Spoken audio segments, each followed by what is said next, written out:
Question है आपका, इसरो किस संगठन का संक्षिप्त रूप है? तो आपका इंडियन स्पेस रिसर्च ऑर्गेनाइजेशन का। ठीक है, इसको ISRO Indian Space Research Organisation का संक्षिप्त रूप है। इसरो की स्थापना 15 अगस्त 1969 ईस्वी में की गई। इसका मुख्यालय कर्नाटक के बेंगलुरु में स्थित है। ठीक है, भारत में मिश्रित अर्थव्यवस्था की स्थापना या अवधारणा को निम्नलिखित में से किसके अंतर्गत स्वीकार किया गया है? तो आपका द्वितीय पंचवर्षीय योजना के अंतर्गत इसे स्वीकार किया गया। ठीक है, अब आपकी द्वितीय पंचवर्षीय योजना 1956 से लेकर 1961 तक थी।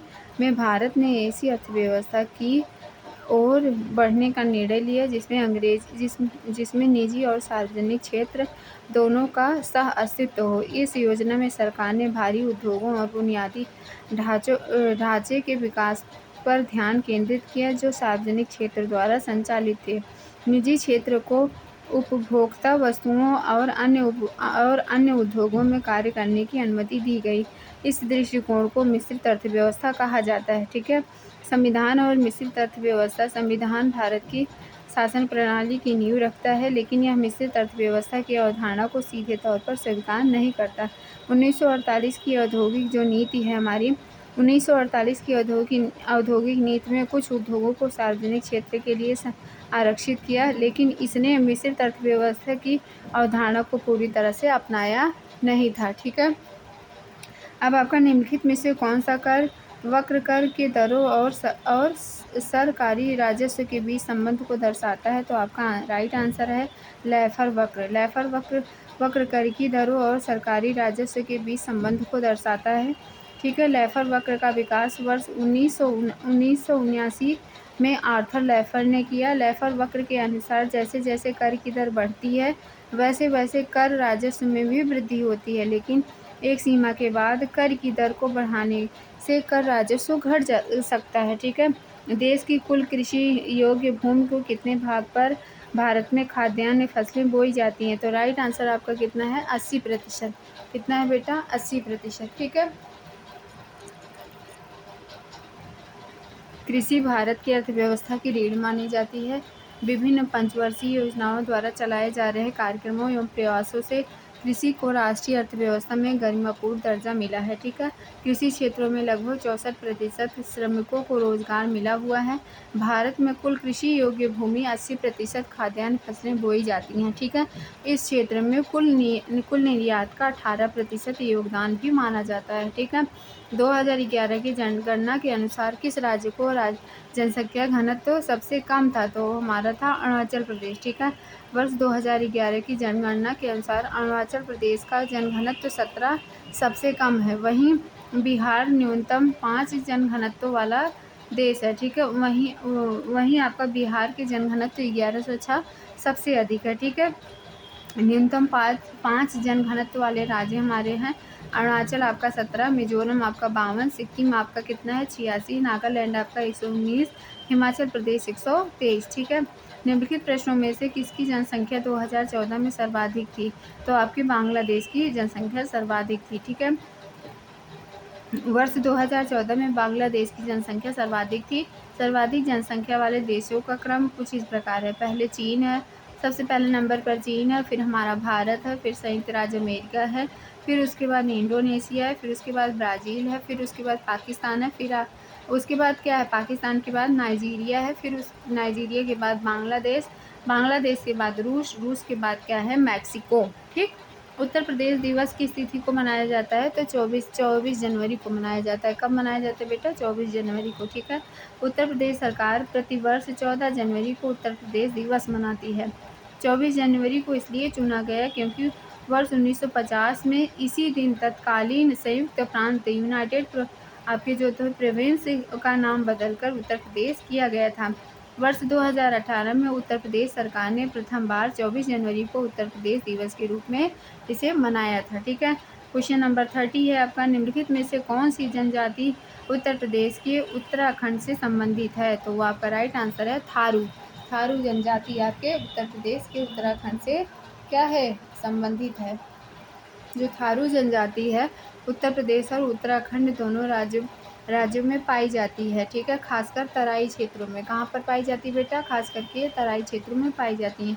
यह जनजाति उत्तराखंड के नैनीताल तथा उधम सिंह नगर जिलों में पाई जाती हैं। यह जनजाति उत्तर प्रदेश के तराई वाले क्षेत्रों में भी पाई जाती हैं। ये हिंदू धर्म को मानते हैं और भारोपीय भाषा परिवार के भारतीय ईरानी समूह के अंतर्गत आने वाली भारतीय आर्य उपसमूह की भाषा बोलते हैं।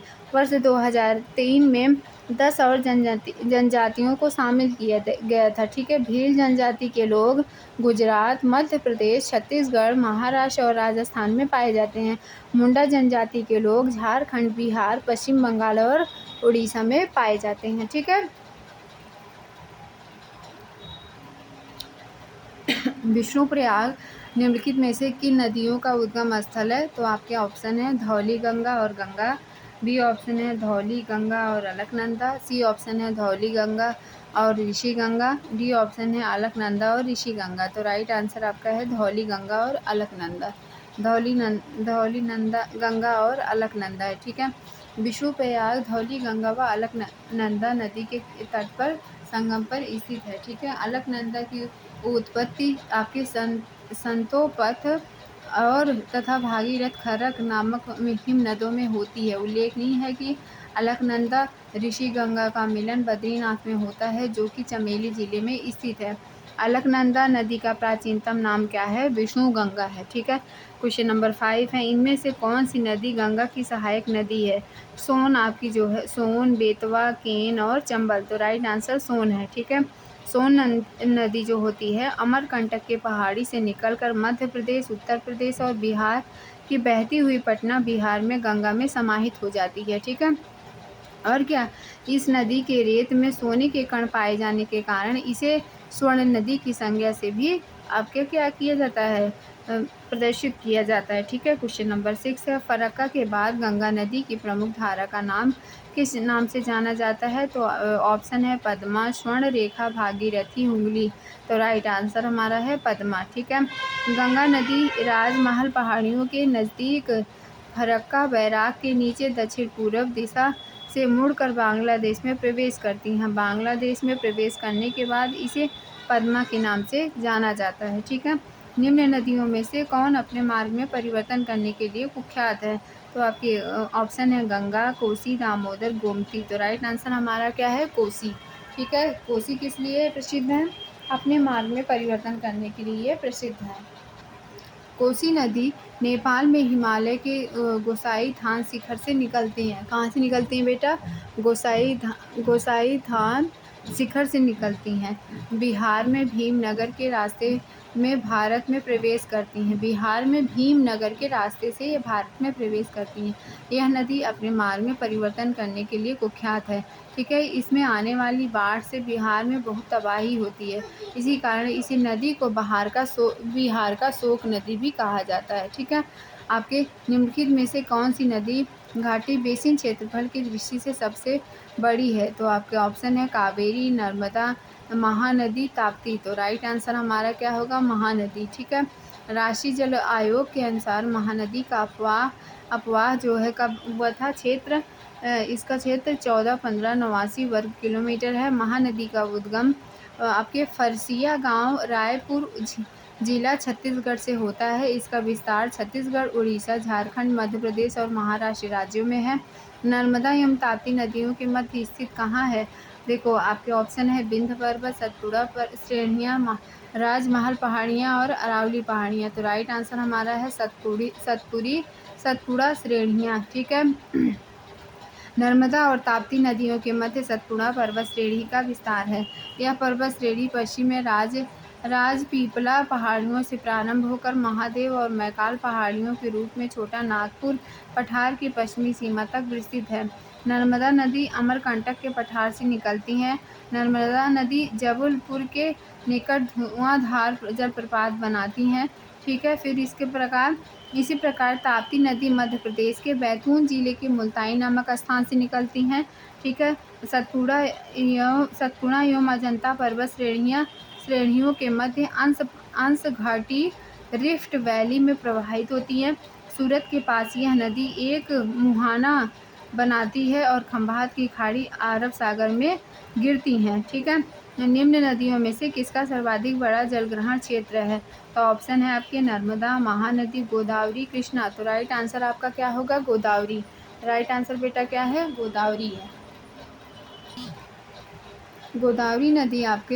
गोदावरी नदी नासिक जिले महाराष्ट्र के दक्षिण पश्चिम में 64 किलोमीटर दूर स्थित त्र्यंबकेश्वर नामक स्थान की एक पहाड़ी से निकलती है।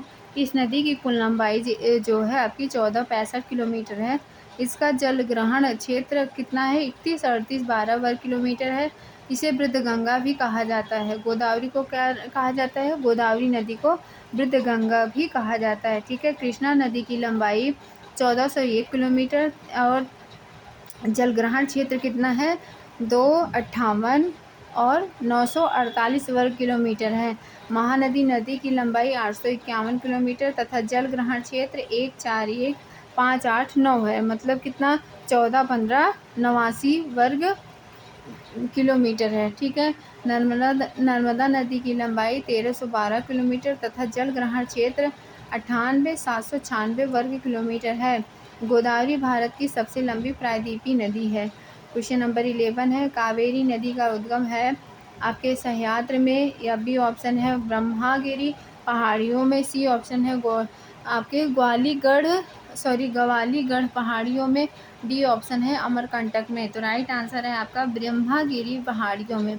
कहाँ है? ब्रह्मगिरी पहाड़ियों में। ठीक है, आपकी जो कावेरी नदी कर्नाटक के कुर्ग जिले में स्थित ब्रह्मगिरी पहाड़ी से 1341 मीटर की ऊंचाई से निकलती हैं। इसकी लंबाई 800 किलोमीटर है।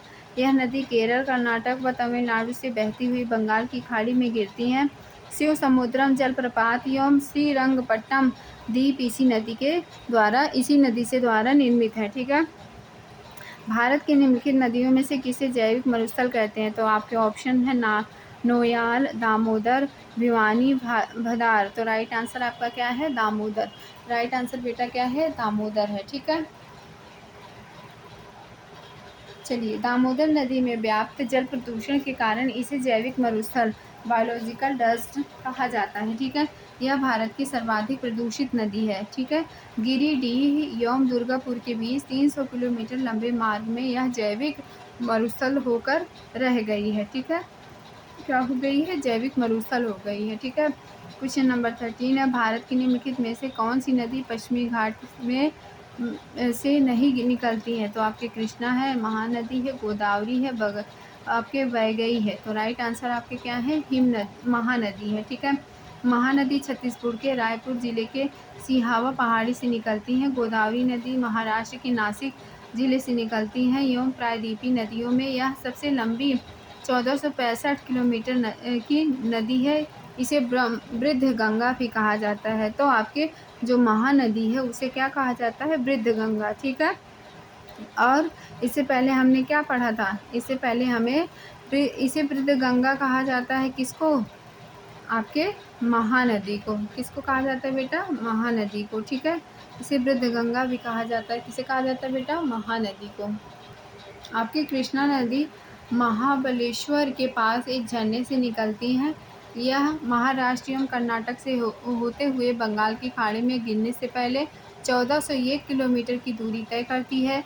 आपकी जो वैगई नदी भी पश्चिमी घाट से निकलती है। ठीक है, निम्नलिखित नदियों में से कौन सा एक पंचनद सम्मिलित नहीं है? तो आपके ऑप्शन है झेलम, सिंधु, सतलुज, ब्यास। तो हमारा क्या है? सिंधु। ठीक है, सिंधु नदी पंचनद में सम्मिलित नहीं है। सिंधु नदी मानसरोवर झील तिब्बत के निकट से निकलती है।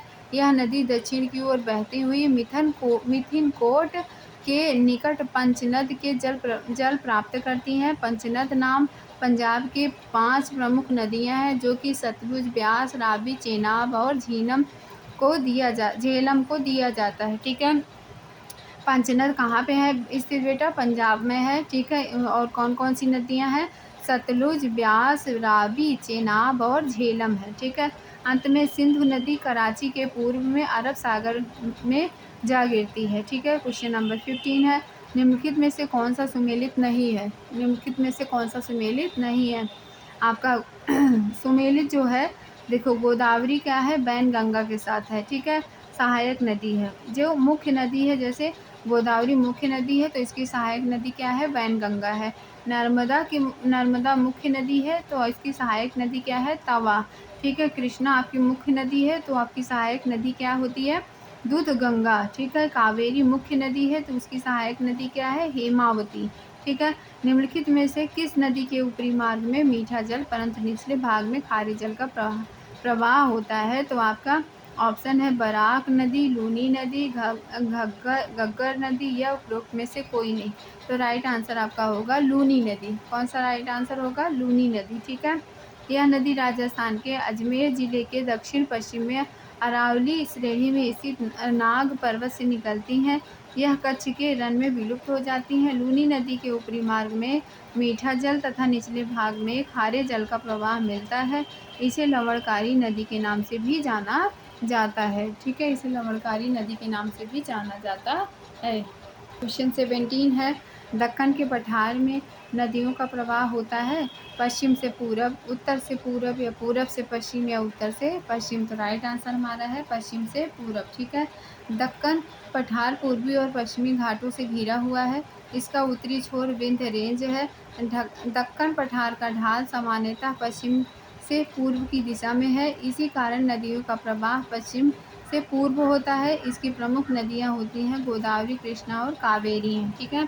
क्वेश्चन नंबर 18, निम्न में से कौन सा नगर लूनी नदी के किनारे स्थित है? तो आपके ऑप्शन है जयपुर, बी ऑप्शन है अजमेर, सी ऑप्शन है चित्तौड़गढ़, डी ऑप्शन है उदयपुर। तो राइट आंसर हमारा क्या है, अजमेर है, ठीक है।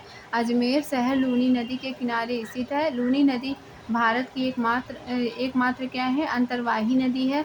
इस नदी में अत्यधिक लवणता के कारण इसका जल सिंचाई योग्य नहीं है। राजस्थान के अजमेर के निकट अरावली श्रेणी के नाग पहाड़ी से इस नदी का उद्गम होता है, ठीक है। क्वेश्चन नंबर 19 है, केरल तट को इस नाम से भी जाना जाता है। तो आपका ऑप्शन है मालाबार तट और कोंकण तट या उत्तरी सरकार या कोरोमंडल तट।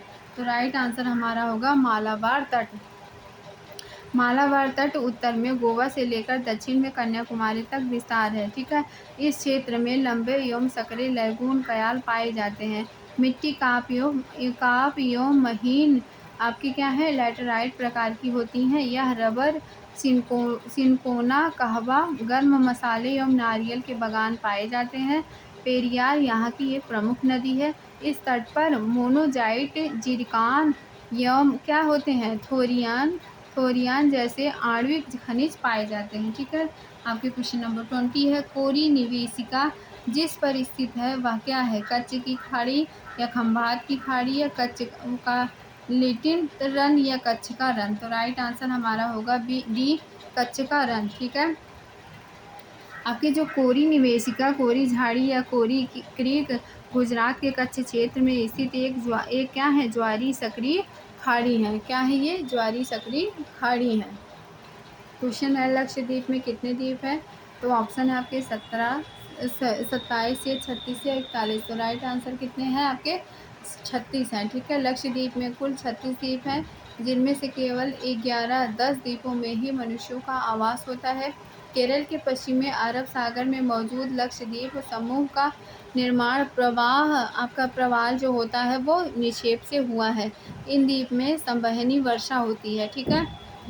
आपके जो क्वेश्चन है, बैरन ज्वालामुखी द्वीप भारत के किस भाग में स्थित है? तो आपके अंडमान द्वीप समूह में स्थित है, ठीक है। अंडमान द्वीप समूह में स्थित है, ठीक है। और निम्नलिखित में से कौन गुजरात का बंदरगाह कस्बा नहीं है? तो आपका जो जामनगर है वो गुजरात का बंदरगाह कस्बा नहीं है, ठीक है। यह विश्व की सबसे बड़ी तेल रिफाइनरी निजी क्षेत्र में रिलायंस ग्रुप द्वारा स्थापित है। यहाँ कोई बंदरगाह नहीं है, जबकि ओखा, पोरबंदर व आपके वेरावल गुजरात के बंदरगाह कस्बे हैं। ओखा आपके क्या बंदरगाह सौराष्ट्र की उत्तरी पश्चिमी सीमा पर द्वारका जिले में स्थित है। यहाँ से तिलहन, नमक और सीमेंट निर्यात किया जाता है तथा विदेशों से कोयला, पेट्रोलियम, रासायनिक पदार्थ व मशीनों को आयात किया जाता है, ठीक है। क्वेश्चन नंबर आपके 25 है, निम्नलिखित नगरीय केंद्रों में से कौन कोरोमंडल तट पर अवस्थित है? तो आपके ऑप्शन है नागापट्टिनम, विशाखापट्टनम और कौन से पत्तनम या रत्नागिरी या एर्नाकुलम। तो राइट आंसर है आपका नागापट्टिनम। ठीक है, राइट आंसर आपके क्या है, नागापट्टिनम है। तमिलनाडु में स्थित नागापट्टिनम नगर कोरोमंडल तट पर स्थित है। कोरोमंडल तट का विस्तार कुमारी अंतरीप केप कामोरिन से पुलिकट झील व कृष्णा डेल्टा तक लगभग 675 किलोमीटर की लंबाई का 100 किलोमीटर की चौड़ाई में है। ठीक है, भारत का सर्वाधिक आबादी वाला द्वीप कौन सा है?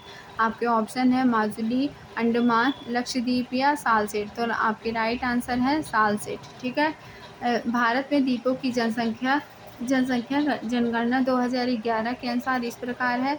माजुली में आपके कितने हैं, 16,73,04। अंडमान निकोबार में कितने हैं, 38,05,81। ठीक है, लक्षद्वीप में आपके कितने हैं, 64,473। और सालसेट में कितने हैं, 15,11,19,74। इसी द्वीप में मुंबई भी है। ठीक है, इसी द्वीप में क्या है, मुंबई भी है। ठीक है, निम्नलिखित में से किसका सुमेल नहीं है? तो आपके वो जैसे देखो अहमदाबाद साबरमती से सुमेल है। ठीक है, हैदराबाद क्या है, कृष्णा। ठीक है, तो ये आपका राइट आंसर नहीं होगा। कोटा, चंबल, नासिक, गोदावरी। तो ये क्या है आपके शहर और नदी। ठीक है, अहमदाबाद में क्या है, साबरमती है। हैदराबाद में कौन सा है, मूसी नदी है।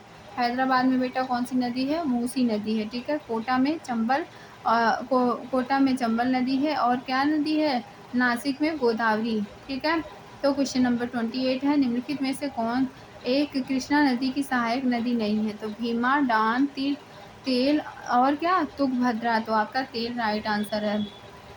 कृष्णा प्रायद्वीपी भारत की दूसरी बड़ी नदी है। ठीक है, पहली हमारी बड़ी नदी कौन सी है, गंगा। दूसरी बड़ी नदी हमारी कौन सी है, आपकी कृष्णा है। ठीक है, महाबलेश्वर के निकट से निकलकर दक्षिण पूर्व दिशा में 1401 किलोमीटर की लंबाई में बहती हैं। इसका जो अपवाह क्षेत्र है वो 25,89,48 वर्ग किलोमीटर है। ठीक है, कोयना, पंचगंगा, दूध गंगा, घाट प्रभा, मालप्रभा, भीमा, तुंगभद्रा और मूसी इसकी प्रमुख सहायक नदियां हैं। ठीक, यमुना नदी आपकी यमुना नदी के निम्नलिखित सहायक नदियों में पश्चिम से पूर्व क्रम का विस्तार क्या होता है?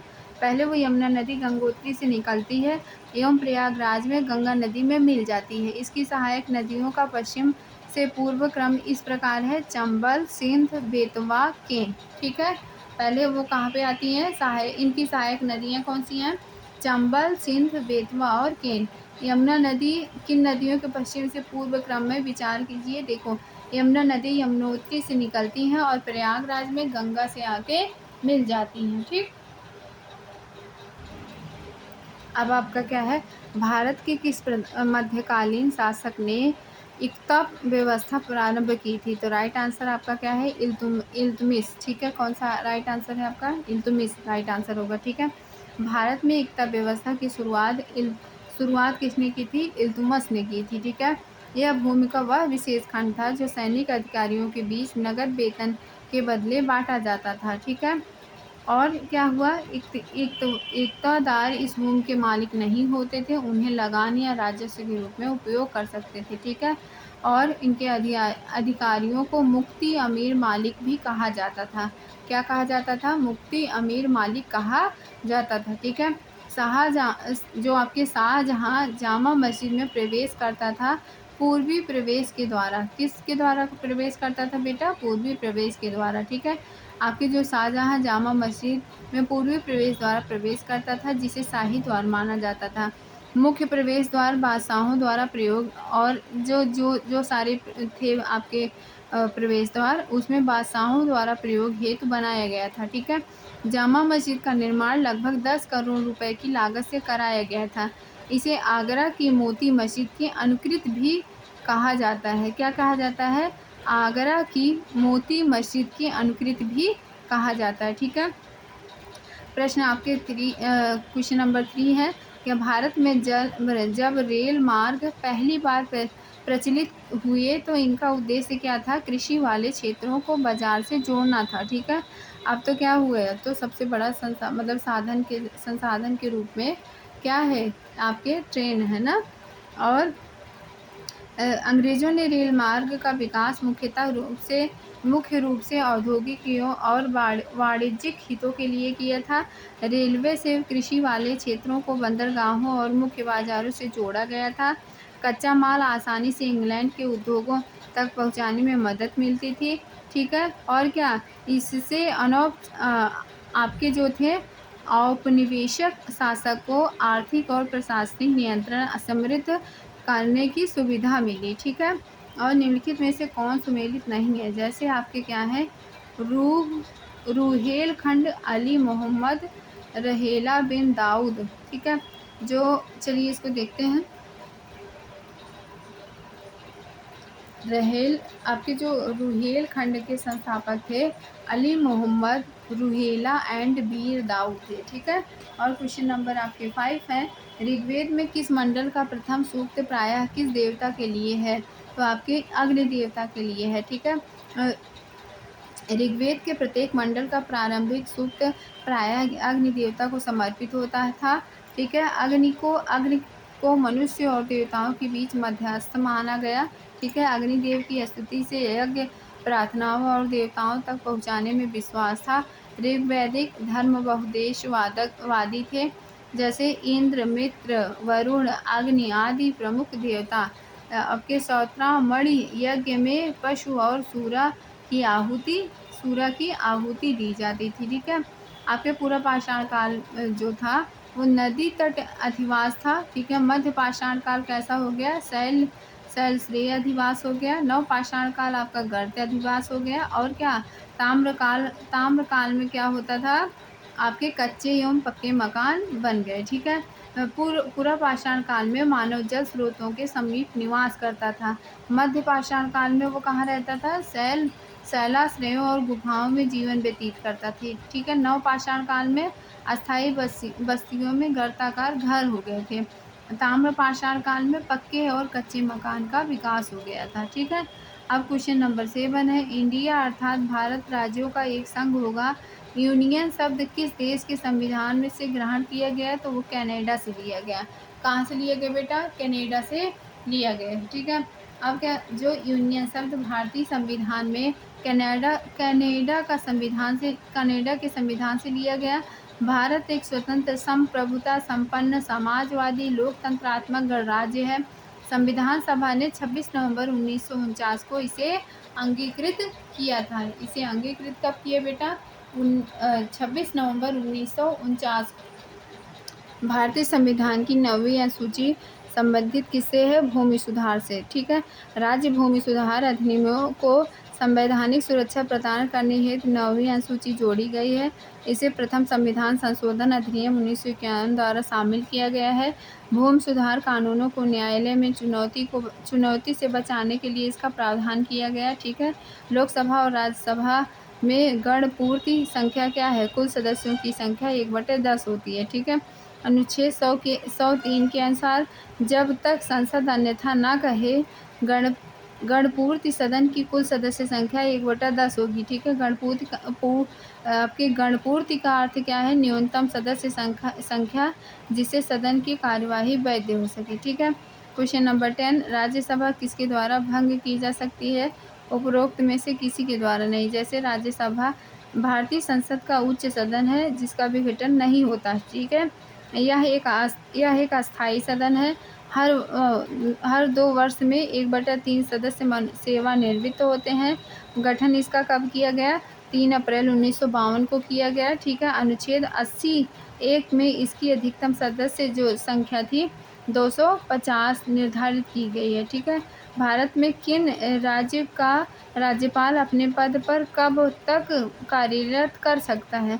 तो मात्र राष्ट्रपति के प्रसाद पर्यंत तक कार्य कर सकता है। ठीक है, अब इसमें कहा गया है अनुच्छेद 156 एक के अनुसार राज्यपाल राष्ट्रपति के प्रसाद पर्यंत कार्य रद्द रह सकता है। राज्यपाल राष्ट्रपति के प्रति उत्तरदायी होता है। अनुच्छेद 155 में कहा गया है कि राज्यपाल की नियुक्ति राष्ट्रपति द्वारा की जाएगी। ठीक है, इनका सामान्य कार्यकाल 5 वर्ष का होता है, परंतु राष्ट्रपति की इच्छा के अनुसार इन्हें पहले भी हटाया जा सकता है। ठीक है, कार्यकाल तो 5 साल का होता है, लेकिन इनको 5 साल से पहले भी हटाया जा सकता है राष्ट्रपति के द्वारा। ठीक है,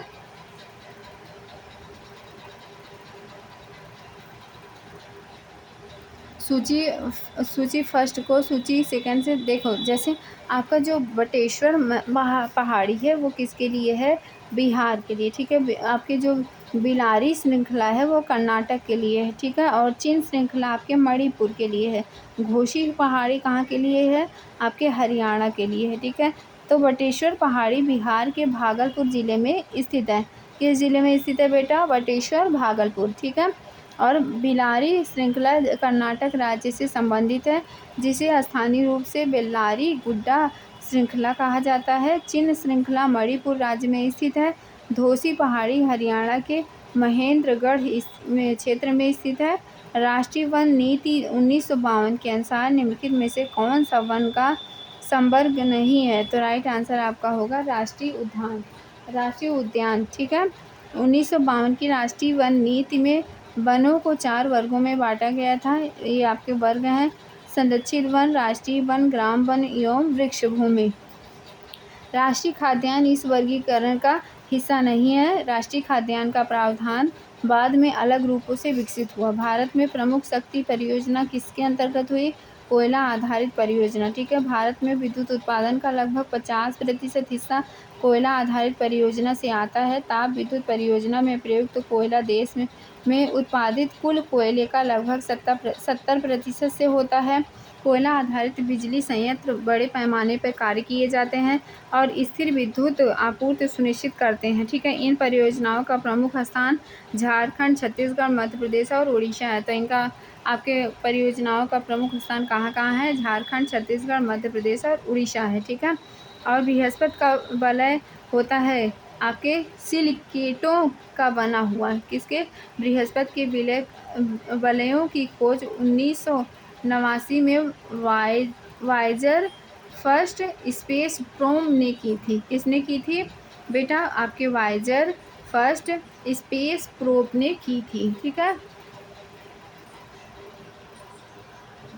इन्हें क्या कहा जाता है? इन्हें जोवियन वलय कहा जाता है। इन्हें क्या कहा जाता है बेटा? जोवियन वलय कहा जाता है। ठीक है, ये सिलिकेट कणों से बने होते हैं। ये कैसे बने होते हैं बेटा? सिलिकेट कणों से बने होते हैं। बृहस्पति के वायुमंडल में हाइड्रोजन, हीलियम, मीथेन और अमोनिया जैसे गैसें पाई जाती हैं। क्वेश्चन नंबर आपका 16 है।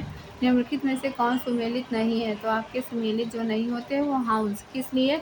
आपके जो हाउंस हैं, जो डाउन्स हैं, डाउन्स उष्णकटिबंधीय घास का मैदान नहीं है, यह शीतोष्णकटिबंधीय घास का मैदान होता है। तो जो आपके डाउन्स होते हैं, ठीक है, वो क्या है? उष्णकटिबंधीय घास के मैदान नहीं है, बल्कि किसके हैं? शीतोष्णकटिबंधीय है। ठीक है, स्टेपीज शीतोष्णकटिबंधीय घास के मैदान होते हैं। सेल्वा उष्णकटिबंधीय वर्षा वन को कहा जाता है।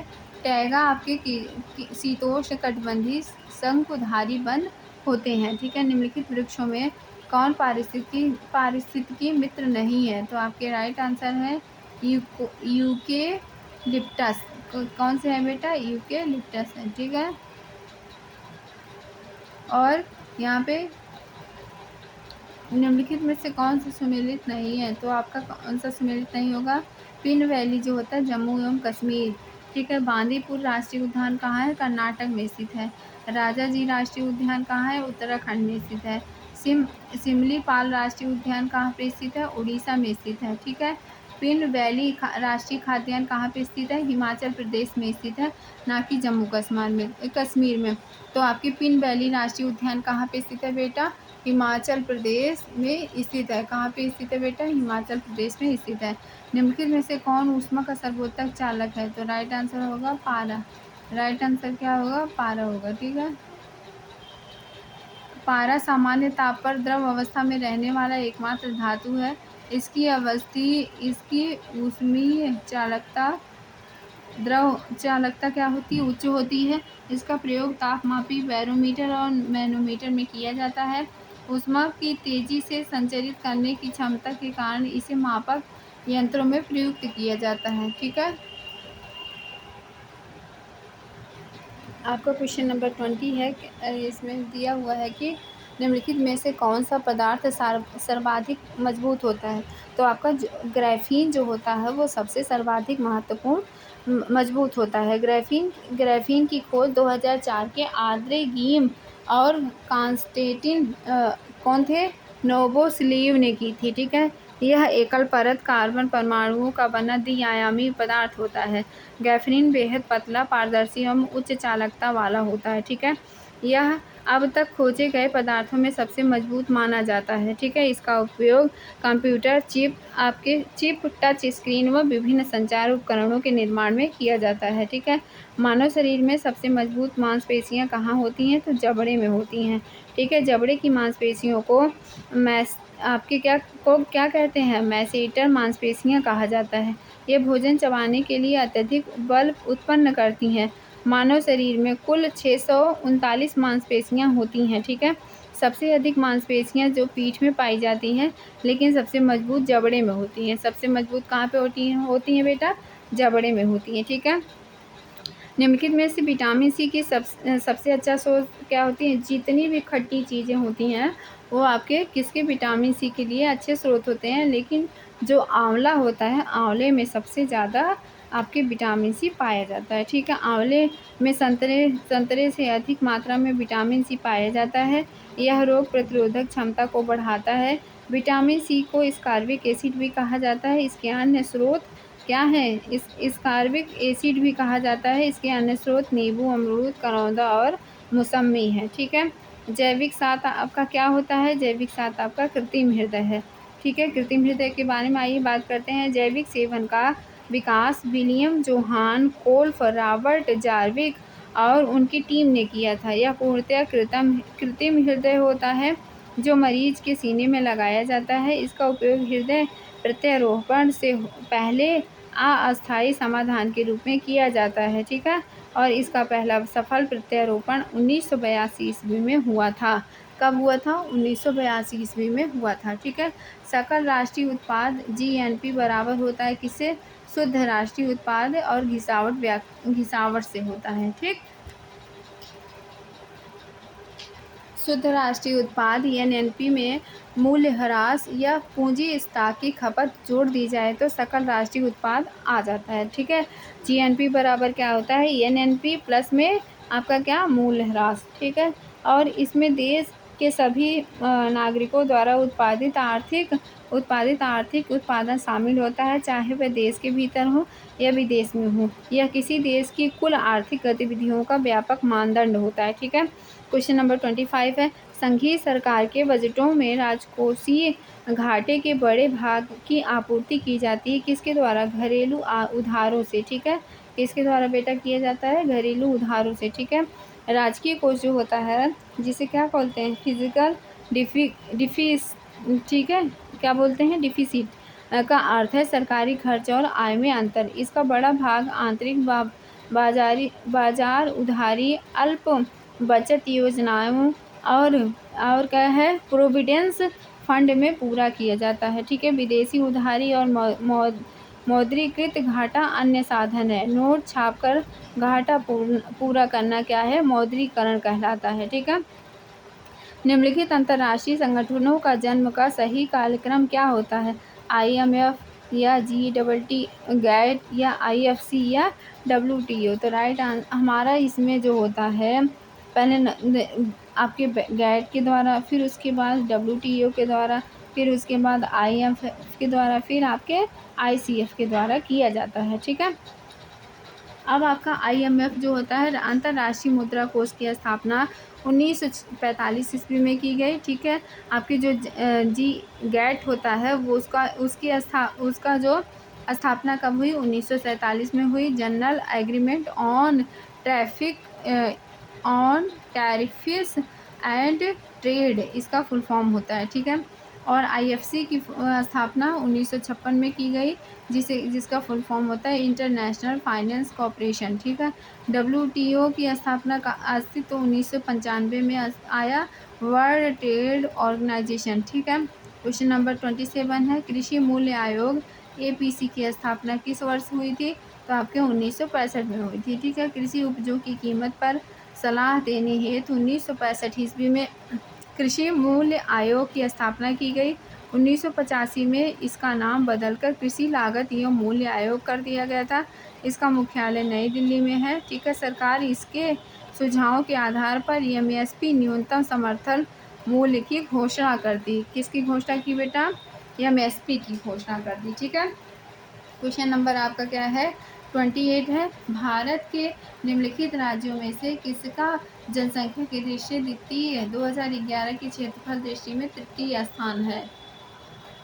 तो हमारा जो राइट आंसर है महाराष्ट्र का है। किसका है बेटा? महाराष्ट्र का है। ठीक है। जनसंख्या में पहला स्थान किसका है? उत्तर प्रदेश का है। उसके बाद किसका है? महाराष्ट्र औद्योगिक और कृषि उत्पादन दोनों में अग्रणी है। ठीक है। पंडित दीनदयाल उपाध्याय पशु चिकित्सा विश्वविद्यालय कहाँ स्थित है? तो मथुरा में स्थित है। ठीक है। यह पशु चिकित्सा और पशुपालन अनुसंधान के लिए प्रमुख संस्थान है। बरेली में क्या है? इंडियन वेटेनरी रिसर्च इंस्टीट्यूट स्थित है। विश्वविद्यालय उत्तर प्रदेश सरकार के अधीन कार्य करता है। ठीक है। और क्या है इसमें? जो खस आपका अरुणाचल प्रदेश है। खस जनजाति का मूल निवास उत्तराखंड और हिमाचल प्रदेश में है। ठीक है। अंगामी जनजाति कहाँ पाई जाती है? नागालैंड में पाई जाती है। बिरहोर जनजाति आपके झारखंड में पाई जाती है। और टोंडा जनजाति तमिलनाडु के नीलगिरी पहाड़ियों में पाई जाती है। उत्तर आपका क्वेश्चन है, उच्च पूर्व पाषाण काल युगीन हड्डी से बनी मातृ देवी की प्रतिमा कहाँ से प्राप्त हुई? तो आपके बेलन घाटी उत्तर प्रदेश से प्राप्त हुई है। ठीक है। क्वेश्चन नंबर आपका सेकंड है, निम्नलिखित में से आपका जैसे जो प्रभावती गुफा या गुप्ता उदयगिरी गुफा अभिलेख की व्याख्या करती हैं। ठीक है। जैसे आपके क्या है? उदयगिरी गुफा लेख गुप्त शासक कुमार गुप्त प्रथम का अभिलेख है। ठीक है।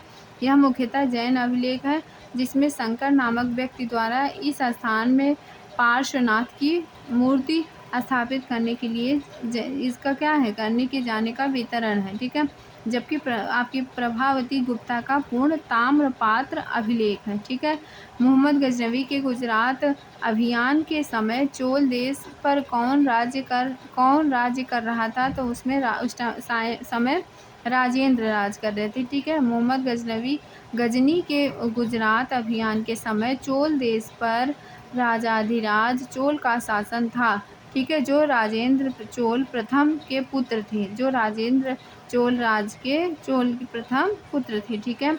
मोहम्मद महमूद जो गजनवी थे, मोहम्मद महमूद गजनवी का गुजरात अभियान विशेष रूप से सोमनाथ मंदिर पर उनका आक्रमण 1025 से लेके 1026 में हुआ। इस समय चोल साम्राज्य पर राजेंद्र चोल प्रथम के पुत्र राजाधिराज चोल का शासन था। राजाधिराज चोल ने 1044 से 1054 ईस्वी तक शासन किया और राजेंद्र चोल प्रथम के बाद चोल शासक बने।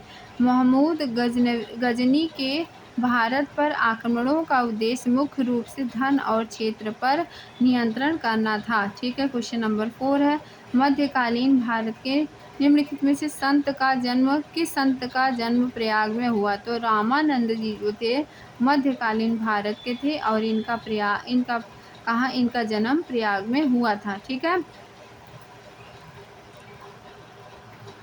संत रामानंद 13वीं शताब्दी में प्रयागराज इलाहाबाद में जन्मे थे। वह वैष्णव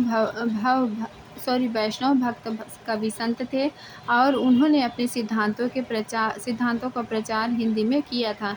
उन्होंने जाति व्यवस्था का विरोध किया और सभी वर्गों के लोगों को अपना शिष्य बनाया था।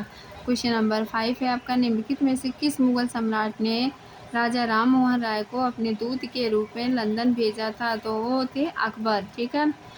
ठीक है। अकबर द्वितीय है।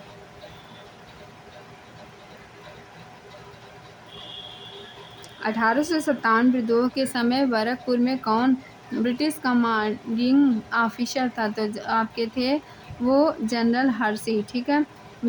आपके गवर्नमेंट ऑफ इंडिया एक्ट 1935 को किसने दास्ता का एक नया अधिकार पत्र कहा था? तो जवाहरलाल नेहरू। किसने कहा था बेटा? जवाहरलाल नेहरू ने कहा था। भारत में सामाजिक असमानता है, यह निम्न में से किससे सिद्ध होता है? अमीरी और गरीबी के बीच अंतर से आपकी असमानता है सामाजिक, ठीक है। और भारत आपका जो संसदीय शासन में विधायी संप्रभु कौन होता है? तो आपके संसद होते हैं, ठीक है। केरल तट के को इस नाम से भी जाना जाता है, कौन सा है? मालाबार तट, ठीक है। मालाबार तट भारत के पश्चिमी तट का दक्षिणी भाग है, जो मुख्य रूप से केरल राज्य में फैला हुआ है। यह तट अरब सागर के किनारे स्थित है और अपनी प्राकृतिक सुंदरता, बैकवाटर और मसालों के उत्पादन के लिए प्रसिद्ध है। संसदीय सरकार में मंत्रिमंडल उत्तरदायी कौन होता है? विधायिका के प्रति होते हैं, ठीक है। 9 डिग्री चैनल अब किस पर स्थित है? आपके जो 9 डिग्री चैनल है मिनिकॉय लक्षद्वीप 9 डिग्री चैनल पर है। लघु अंडमान और कर निकोबार आपका किस पे है? 10 डिग्री चैनल पर है। मालदीव मिनिकॉय है जो 8 डिग्री चैनल पर है और श्रीलंका मन्नार की खाड़ी में स्थित है। और जो आपके कुमायूं हिमालय आपकी जो है निम्नलिखित किन नदियों के बीच में स्थित है? तो आपके सतलज और काली नदी के बीच में स्थित है। कुमायूं हिमालय सतलज नदी और काली नदी के बीच में स्थित है। यह क्षेत्र उत्तराखंड राज्य में फैला हुआ है। कुमायूं हिमालय पर्वत श्रृंखला का एक हिस्सा है, जो पश्चिम में आपके क्या होते हैं? सतलज नदी से लेकर पूर्व में काली नदी तक फैला हुआ है। काली नदी भारत और नेपाल के बीच की सीमा बनाती हैं। यह क्षेत्र अपनी प्राकृतिक सुंदरता, ट्रैकिंग ट्रेल्स और साहसिक खेलों जैसे स्काइंग, पैराग्लाइडिंग और रिवर राफ्टिंग के लिए प्रसिद्ध है, ठीक है। निम्नलिखित नदियों में से कौन सी एक लद्दाख से एवं जास्कर पर्वत श्रेणियों के मध्य में प्रवाहित होती है? तो वह है नदी सिंधु, ठीक है। सिंधु नदी लद्दाख और जास्कर पर्वत श्रेणियों के मध्य से होकर प्रभावित होती है। यह भारतीय जो होती है उपमहाद्वीपीय की एक महत्वपूर्ण अपवाह तंत्र है। इसकी कुल लंबाई 2880 किलोमीटर है तथा भारत में इसकी लंबाई 1114 किलोमीटर है। भारतीय उपमहाद्वीप में सिंधु सबसे पश्चिमी नदी तंत्र है। इसका उद्गम बोखर-चू हिमनद से होता है, जो कैलाश पर्वत श्रेणी के उत्तरी ढाल में स्थित है, ठीक है। सिंधु की सबसे बड़ी सहायक नदी कौन सी है? चिनाब है। और अन्य प्रमुख सहायक नदियां हैं सतलज, ब्यास और रावी, सॉरी, ठीक है। निम्नलिखित में से कौन भारत के पश्चिमी तट में स्थित नहीं है? तो आपका है कौन सा ऑप्शन है? कराईकल, ठीक है। कराईकल आपके भारत के पूर्वी तट में अवस्थित है। यह केंद्र शासित प्रदेश पांडिचेरी का क्या है? म्यूनिसिपल क्षेत्र है, ठीक है। जबकि दमन, जंजीरा और रत्नागिरी देश के पश्चिमी तट पर स्थित है। दमन आपका क्या है? पश्चिमी तट पर स्थित एक शहर है। जंजीरा पश्चिमी तट पर स्थित एक किला है। रत्नागिरी आपका क्या है? पश्चिमी तट पर स्थित एक शहर है। और आपका कराईकल क्या है? पूर्वी तट पर स्थित एक शहर जो पांडिचेरी का हिस्सा है, ठीक है। नेलांग घाटी किस राज्य में स्थित है? तो उत्तराखंड राज्य में स्थित है। नेलांग घाटी किस राज्य पर स्थित है? तो उत्तराखंड राज्य में स्थित है। नेलांग घाटी उत्तराखंड राज्य के उत्तरकाशी जिले में स्थित गंगोत्री राष्ट्रीय पार्क का भाग है, ठीक है। मई 2015 में इसे पर्यटकों के लिए खोल दिया गया है। क्वेश्चन नंबर 17 है, निम्नलिखित में से किसका मत था कि पृथ्वी सूर्य की परिक्रमा करती है? तो आपका राइट आंसर है बारहमिहिर, ठीक है। बारहमिहिर का मत था कि पृथ्वी सूर्य की परिक्रमा करती है। इनकी प्रमुख रचनाएं क्या हैं? बृहत संहिता और पंच सिद्धांतिका, ठीक है। उत्तर कोरिया और दक्षिण कोरिया का अंतर्राष्ट्रीय सीमा है 38 डिग्री 30 अक्षांश उत्तरी अक्षांश, सॉरी कितना? 38 डिग्री उत्तरी अक्षांश, ठीक। निम्नलिखित में से किस एक महाद्वीप में उसके संपूर्ण क्षेत्रफल के मैदानी भाग आपके क्या है प्रतिशत सर्वाधिक है? तो यूरोप है। यूरोप में एक विशाल समतल या हल्के ढलान वाले भाग होते हैं जिसे विशाल यूरोपीय मैदान के रूप में जाना जाता है, जो उत्तरी और पूर्वी यूरोप के अधिकांश भाग में फैले हुए हैं। अन्य महाद्वीपों की तुलना में यूरोप में मैदानी क्षेत्र का प्रतिशत सबसे अधिक होता है। ठीक है, आप क्या कह रहे हैं? पर्यावरण अनुकूलन उपभोक्ता उत्पादों को चिन्हित करने के लिए सरकार ने आरंभ किया है क्या? इको मार्कों को। किसको स्टार्ट किया है? इको मार्कों को। ठीक है, ओजोन परत किन विकिरणों को रोकती है? आपके क्वेश्चन है कि ओजोन परत किन विकिरणों को रोकती है? तो राइट आंसर है आपका किसका? परावैंगनी विकिरण को रोकती है। ठीक है, ओजोन परत समताप मंडल के निचले हिस्से में पृथ्वी से लगभग 10 से 50 किलोमीटर ऊंचाई पर स्थित है। ठीक है, ओजोन परत सूर्य की परावैंगनी किरणों को पृथ्वी पर नहीं आने देती। ठीक है, और क्या करती है? इसके पृथ्वी पर आने से त्वचीय कैंसर का खतरा बढ़ जाता है। ठीक है, ओजोन परत की मोटाई का डावसन इकाई द्वारा मापा जाता है। ओजोन परत को सर्वाधिक नुकसान पहुंचाने वाला प्रदूषक क्लोरोफ्लोरोकार्बन होता है, जिसे CFC कहते हैं। ठीक है, 16 सितंबर को प्रत्येक वर्ष ओजोन परत संरक्षण दिवस मनाया जाता है। ठीक है, निम्नलिखित में से रेडियो सक्रियता का मापक कौन सा नहीं है? तो आपके आइंस्टीन। ठीक है, रेडियो सक्रियता का मापक क्या है? आइंस्टीन नहीं है। रेडियो सक्रियता के मुख्य मापक क्या है? बेकुरल। क्या होते हैं बेटा? बेकुरल और क्यूरी हैं। रदरफोर्ड भी एक इकाई है, लेकिन यह बेकुरल से पहले उपयोग किया जाता था।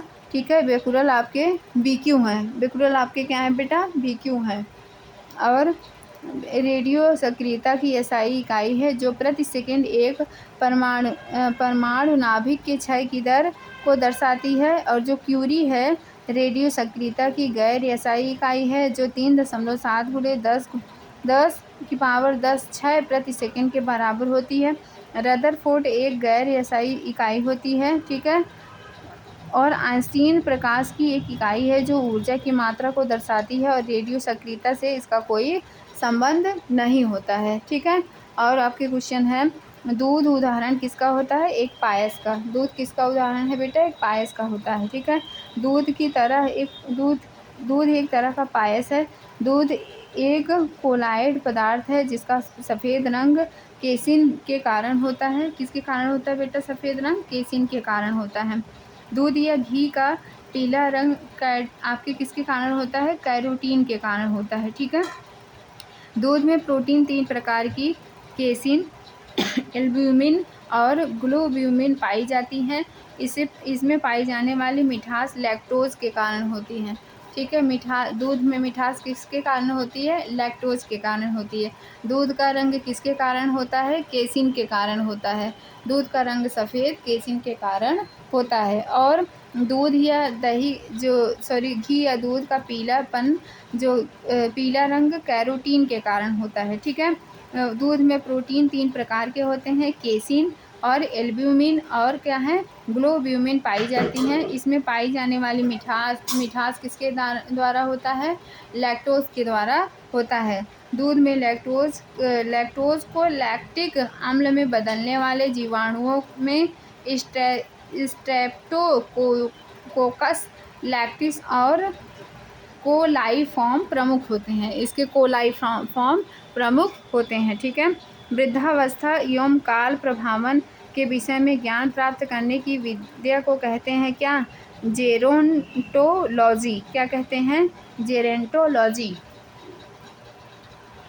वृद्धावस्था से संबंधित तथ्यों का अध्ययन जेरोंटोलॉजी जरा विज्ञान नामक विज्ञान की शाखा के द्वारा किया जाता है।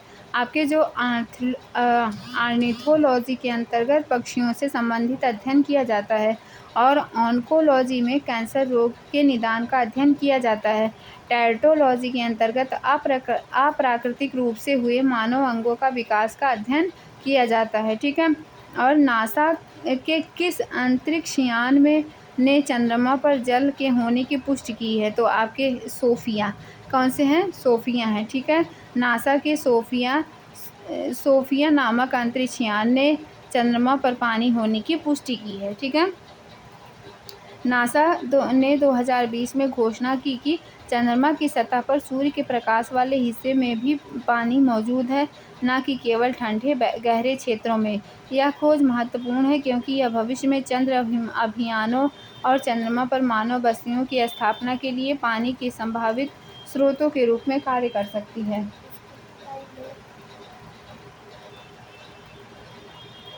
और आपके क्या है, भारत में गरीबी का आकलन किसके द्वारा किया जाता है? नीति आयोग का कार्यदल के द्वारा भारत की गरीबी का आकलन किया जाता है, ठीक है। क्वेश्चन नंबर 27 है आपका, निम्नलिखित में से कौन सा आर्थिक विकास का प्रमुख कारक नहीं है? तो राइट आंसर होगा तकनीकविद और नौकरशाह, ठीक है। तकनीकविद और नौकरशाह, ठीक है। भारत सरकार को सबसे अधिक आय प्राप्त होती है किससे? निगम कर से। किससे होती है? निगम कर से। उत्तर प्रदेश का राष्ट्रीय पक्षी क्या है? सारस है, ठीक है। उत्तर प्रदेश के प्रमुख प्रतीक चिन्ह निम्नलिखित हैं। जैसे राजकीय पशु क्या है? बारहसिंघा। राजकीय पक्षी क्या है? सारस एवं क्रौंच। राजकीय वृक्ष है अशोक। राजकीय पुष्प है पलाश। राजकीय खेल है हॉकी। राजकीय चिन्ह क्या है? एक वृत्त में 2 मछली और 1 तीर धनुष, ठीक है। तो राजकीय चिन्ह क्या है? एक वृत्त में 2 मछली और 1 तीर धनुष। राजकीय खेल क्या है? हॉकी।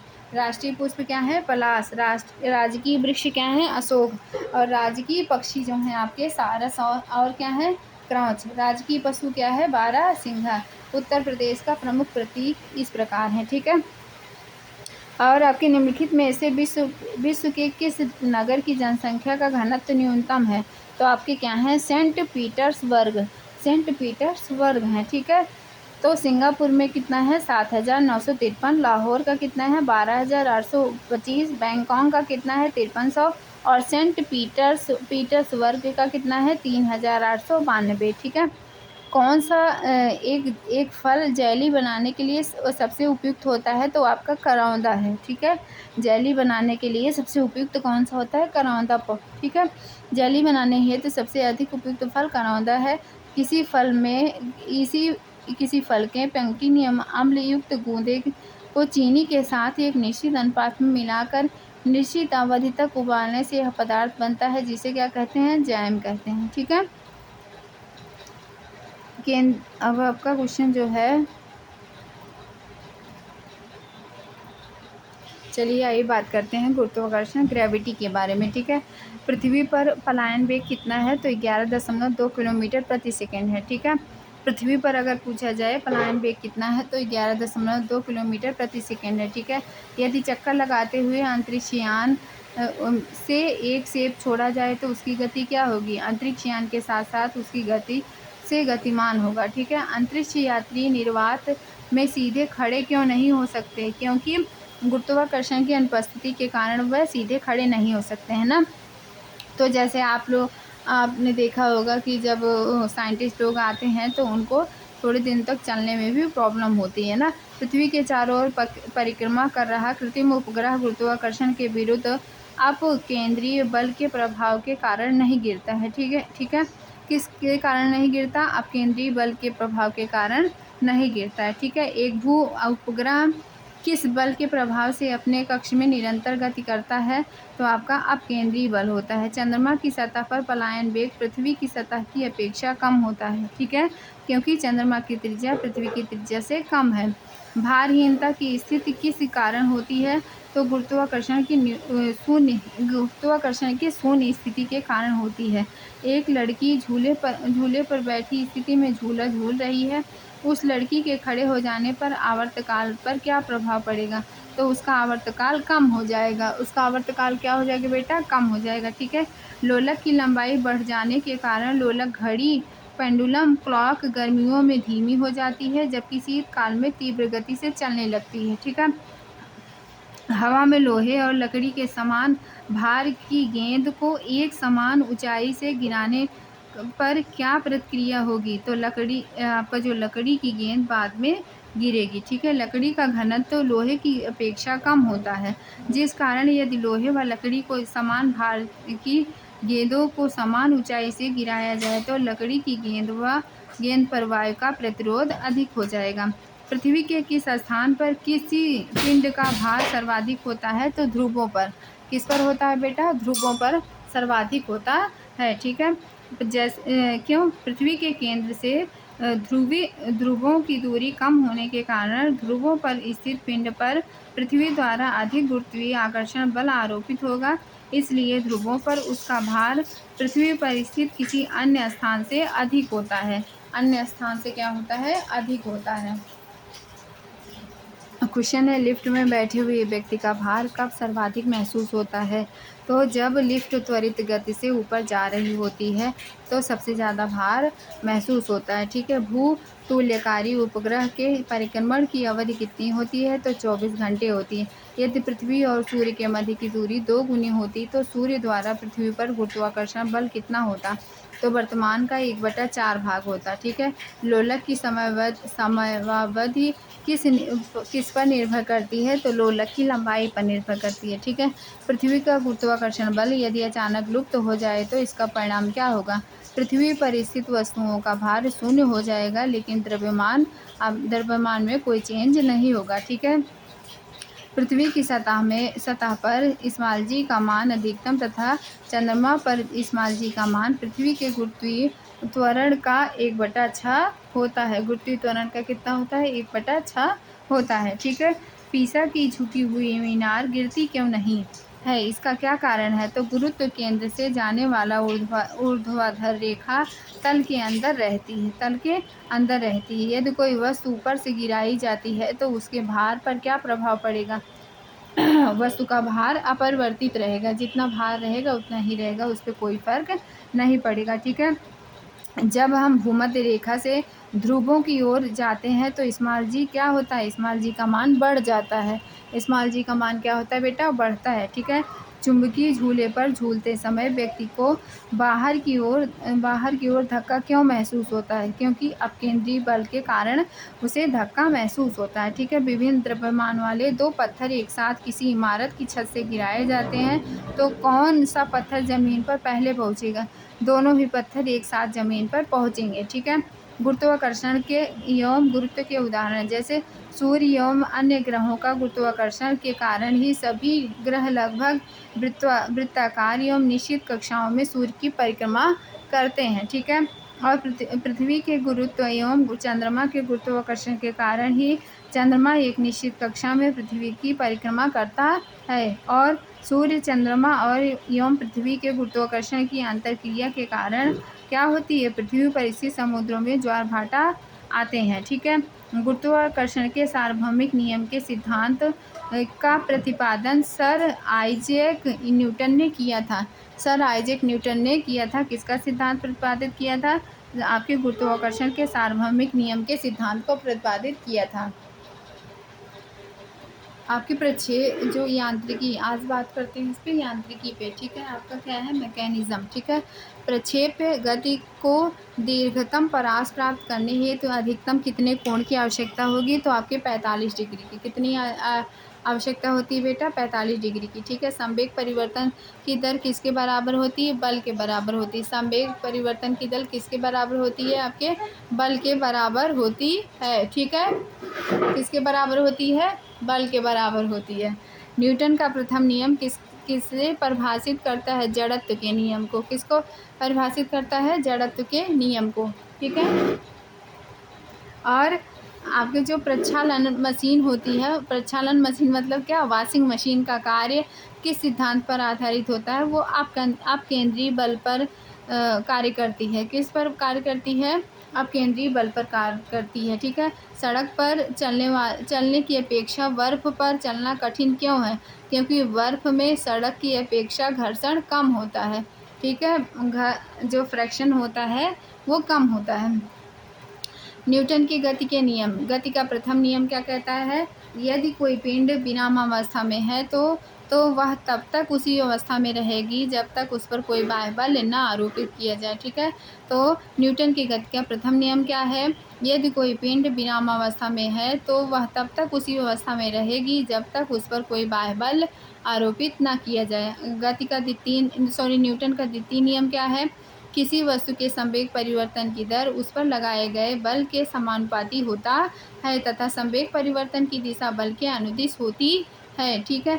और तृतीय गति का नियम क्या कहता है? थर्ड लॉ ऑफ मोशन, प्रत्येक क्रिया के बराबर और विपरीत दिशा में प्रतिक्रिया होती है, इसलिए गति के नियम को क्रिया प्रतिक्रिया का नियम कहते हैं। तो ये न्यूटन का तीसरा नियम है। ठीक है। ऊर्जा संरक्षण, एनर्जी कंजर्वेशन से तात्पर्य होता है कि ऊर्जा ना तो नष्ट की जा सकती है और ना ही उत्पन्न की जा सकती है, बल्कि इसे एक से दूसरे रूप में परिवर्तित किया जा सकता है। और अंतरिक्ष से गिरता हुआ पिंड पृथ्वी के वायुमंडल में प्रवेश करने पर क्यों जल उठता है? तो ये आपके वायु के घर्षण के कारण जल उठता है। ग्रही पिंडों की परिक्रमण गति ग्रहों द्वारा सूर्य का परिक्रमण में प्रभावी बल है किसके द्वारा? अभिकेंद्री बल, सेंट्रीपिटल फोर्स के द्वारा होता है। दूध मथने के पश्चात क्रीम का दूध से पृथक हो जाना क्या कारण कहलाता है? अपकेंद्री बल के कारण होता है। किसके कारण होता है बेटा? अपकेंद्री बल के कारण होता है। ठीक है।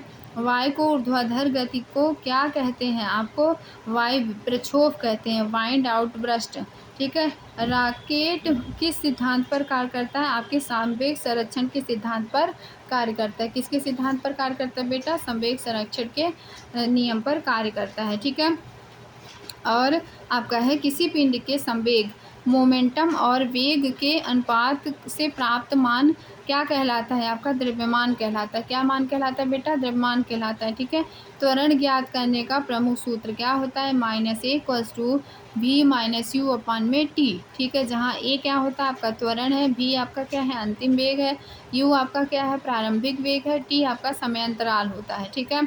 तेल से अंशतः भरा हुआ टैंकर समतल सड़क पर एक समान त्वरण से भेजा जा रहा है। तेल का मुक्त पृष्ठ कैसा होगा? वो परवलयी वृत्ताकार होगा। ठीक है।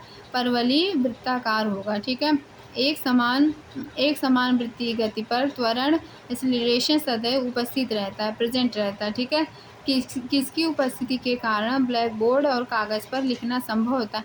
घर्षण के कारण। ठीक है। घर्षण के कारण हमारे ब्लैक बोर्ड पर लिखना पॉसिबल हो पाता है। ठीक है। अब आपके क्या है? सरल आवर्त गति क्या है? सरल आवर्त गति। सरल आवर्त गति के दोलन में किसकी आवश्यकता होती है? तो प्रत्यास्थता एवं जड़त्व दोनों की आवश्यकता पड़ती है। कमानी तुलक के सिद्धांत पर कार्य करता है तो हुक के नियम पर कार्य करता है। जब एक कार की गति दोगुनी कर दी जाती है तब उसको उतनी ही दूरी में रोकने के लिए ब्रेक बल कितना लगाना चाहिए? तो आपका 4 गुना लगाना चाहिए। ठीक है। जेट इंजन किस सिद्धांत पर कार्य करता है? आपके रेखीय संवेग संरक्षण के सिद्धांत पर कार्य करता है। ठीक है। और प्रथम श्रेणी का उत्तोलक कौन होता है? प्रथम श्रेणी का उत्तोलक है आपका कैंची, हैंड पंप, साधारण तुला और प्लास होता है। द्वितीय श्रेणी के उत्तोलक आपके होते हैं सरौता, नींबू, निचोड़ने वाली मशीन। ठीक है। तृतीय श्रेणी के उत्तोलक क्या होते हैं? स्टेपलर, चिमटा, मनुष्य का हाथ। ठीक है।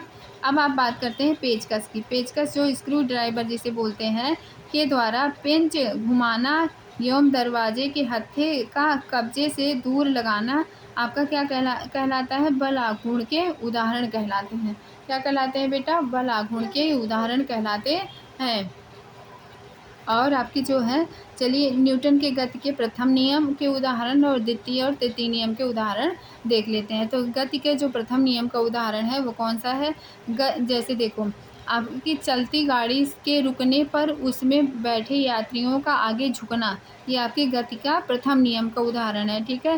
पेड़ से फल टूटकर नीचे गिरना, ये किसका उदाहरण है? न्यूटन की गति का प्रथम नियम का उदाहरण है।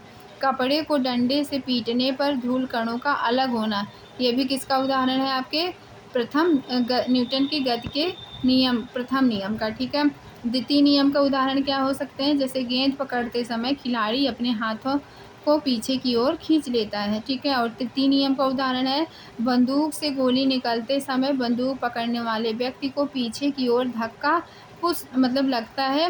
रॉकेट नियम वायुयान की गति चप्पू चलाने पर नाव का आगे बढ़ जाना है। ठीक है, ये भी आपका क्या है, तृतीय नियम का उदाहरण है। आई होप आपको यहाँ तक बहुत अच्छे से समझ आया होगा। ठीक है, तो आप इसे अच्छे से रिवीजन करें। ठीक है, ऑल द बेस्ट।